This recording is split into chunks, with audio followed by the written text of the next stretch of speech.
அனைவருக்கும் வணக்கம். நாங்கள் இன்றைய நாளிலே பத்திரிகை பார்வையிலே அடுத்ததாக தினக்குரல் பத்திரிகையை பார்க்க காத்திருக்கிறோம். தினக்குரல் பத்திரிகையிலே பிரதான தலைப்புச் செய்தியாக புதைக்குழியிலிருந்து 65 எலும்புக்கூடுகளும் முற்றாக அகழ்ந்தெடுப்பு. நாங்கள் வீரகேசரியிலே பார்த்த செய்திதான் இதிலே வந்திருக்கிறது. பிரதானமாக 21ஆம் தேதி மீண்டும் தோண்டும் பணிகள் ஆரம்பம் என்ற செய்தியும் வந்திருக்கிறது. செம்மணி புதைகுழி முறைப்பாட்டாளருக்கு அச்சுறுத்தல் தொடர்பாக நீதிமன்றின் கவனத்திற்கு, அதாவது செம்மணி புதைகுழியில் அந்த கிருபாகரன் என்ற நபருக்கு எதிராக அந்த பல்வேறுபட்ட அச்சுறுத்தல்கள் நிகழ்ந்த வண்ணம் இருந்த செய்திகள் கடந்த காலங்களில் நாங்கள் பார்த்திருந்தோம்.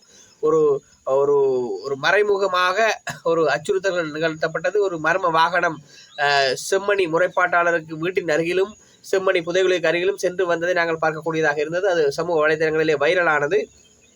பார்க்கலாம். பிரதான தலைப்புச் செய்தியாக இன்னொரு செய்தி இருக்கிறது. அமெரிக்காவுக்கு இறக்குமதி செய்யப்படும் பொருட்களுக்காக இலங்கைக்கு 30% வரி 14% குறைத்த ட்ரம்ப் என்ற செய்தி வந்திருக்கிறது. ஜனாதிபதி அனுராவுக்கு கடிதம் அனுப்பினார் என்ற செய்தி வந்திருக்கிறது. அதே போல 30% தீர்வு வரியால் பெரும் பாதிப்பு ஏற்படும் எதிர்க்கட்சித் தலைவர் சஜித் தெரிவித்தார் என்ற செய்தி வந்திருக்கிறது.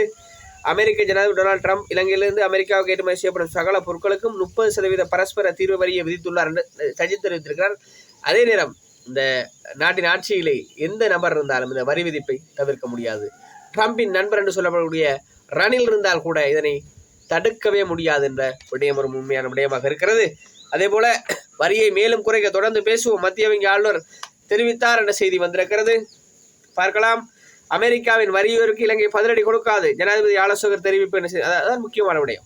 ஜனாதிபதி ஆலோசகர் தெரிவித்த விடயம் இருக்கிறது, முக்கியமான விடயம். ஜனாதிபதியின் மூத்த ஆலோசகர் துமிந்த தெரிவித்தார் என்ற செய்தி வந்திருக்கிறது. பாருங்கள், ட்ரம்பின் அதிகரிப்புக்கு இலங்கை பதிலடி கொடுக்காது. இலங்கை பதிலடி கொடுத்தால் பாரிய சேதத்தை எதிர்நோக்க வேண்டி வரும். இலங்கை ஒரு சிறிய நாடு. நாங்கள் இங்கிருந்தெல்லாம் நிறைய பேர் பேசுகிறார்கள் அரசியலிலே, அமெரிக்காவை நாங்கள் வீழ்த்துவோம், அமெரிக்காவை நொறுக்குவோம் என்று சொல்லி மஹிந்த ராஜபக்ச அவர்கள் பேசினார்கள். இப்பொழுது உலகம் முழுவதும் தெரியும் அமெரிக்கா எவ்வளவு பெரிய ஜாம்பவான். இலங்கை போன்ற நாடுகள் ஒரு சிறிய நாடு. ஈரானிலே அமெரிக்கா போட்ட ஒரு குண்டின் விலை இலங்கையின் மொத்த கடன் தொகை. இலங்கையின் இலங்கையிலே இதுவரை காலமும் நாங்கள் கடனோடு வாழ்கிறோம். எங்களுடைய பாட்டனார், அப்பா, அம்மா, அதே போல நாங்கள், எங்களுடைய பிள்ளைகள், நாங்கள் கடனோடு வாழ்கிறோம். ஆனால் இதுவரை காலம் இருந்த கடன் தொகை தொடர்ச்சியாக துண்டு விழுந்தொகை வரவு செலுத்தத்தில் நிகழ்ந்து வருகிறது. எத்தனை அதிகாரிகள், எத்தனை கலாநிதிகள் இலங்கையில் இருக்கிறார்கள். ஆனால் ஈரானுக்கு போட்ட ஒரு குண்டின் விலை இலங்கையின் மொத்த கடன் தொகை. பாருங்கள் நண்பர்களே, இப்படியெல்லாம் இருக்கிறது. அதே போல தம்மிக்க பெரேரா சொன்னார், இலங்கையின் கடனை ஒரு நாளில் அடைப்பேன் என்று சொல்லி. அப்படி வசதியானவர்களும் இலங்கையிலும் இருக்கிறார்கள். அமெரிக்கா என்பது ஒரு பெரிய ஒரு நாடு. நாங்கள் அமெரிக்காவுடன் மோதினால் மூக்கு எங்களுக்கு தான் சேதாரமாகும். பார்க்கலாம். அமெரிக்காவுடன் தொடர்ந்து பேசுங்கள், இலங்கை வர்த்தக சம்மேளனம் தெரிவித்த செய்தி வந்திருக்கிறது. அனுரவை அருணவாக்கிய ட்ரம்ப் மீண்டும் அனுரவாக்கினார். பார்த்தீங்களா, நேற்று நாங்கள் போட்டிருந்த செய்தி. அதாவது அனுரகுமார திசாநாயக்கவை அருணகுமார திசாநாயக்க என்று சொல்லி ட்ரம்ப் அவர் கடிதத்திலே அனுப்பியிருந்தார். மீண்டும் அது மாற்றப்பட்டதாக செய்தி வந்திருக்கிறது.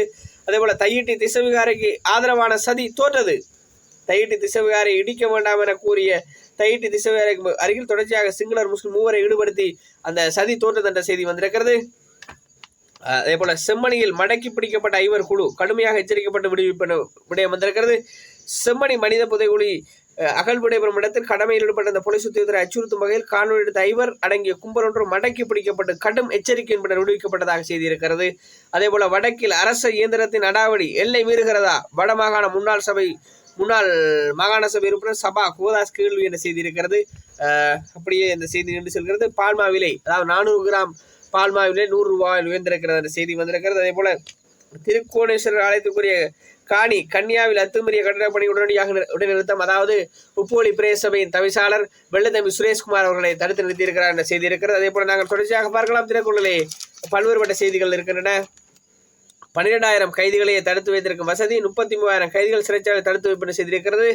அதே போல புதுக்குடியிருப்பில் விடுதலை புலிகள் பயன்படுத்திய பதுங்கு குழியை தோண்டும் பணிகள் முன்னெடுப்பு 20 அடி ஆழத்தில் அமைக்கப்பட்டுள்ளது. விடுதலை புலிகள் பயன்படுத்திய பதுங்கு குழி அதில் தங்கம் இருப்பதாக தேடி பல்வேறுபட்ட விசாரணைகளும் பல்வேறுபட்ட தேடுதல்களும் இடம்பெற்று வருவதை காணக்கூடியதாக இருக்கிறது. அதே போல தினக்குரல் என்ன ஆசிரியர்களை தந்திருக்கிறது பார்க்கலாம். வயதான பெற்றோரை பாரமாக கருதக்கூடாத ஒரு முக்கியமான ஆசிரியர் தலையங்கம். அதாவது இன்றைக்கு முதியோர்கள் அதிகமான இல்லங்களிலே சேர்க்கப்படுகிறார்கள். அந்த அடிப்படையில் அந்த ஆசிரியர் மிகச்சிறப்பான ஆசிரியர் வந்திருக்கிறது. இயந்திர கதியிலான இன்றைய உலகமானது தொழில்நுட்ப முன்னேற்றங்கள், மாறி வரும் கலாச்சார விழுமியங்கள், வேகமான வாழ்க்கை முறைகளால் குறிக்கப்படுகிறது என்று சொல்லி அந்த ஆசிரியர் நீண்டு செல்கிறது. நீங்கள்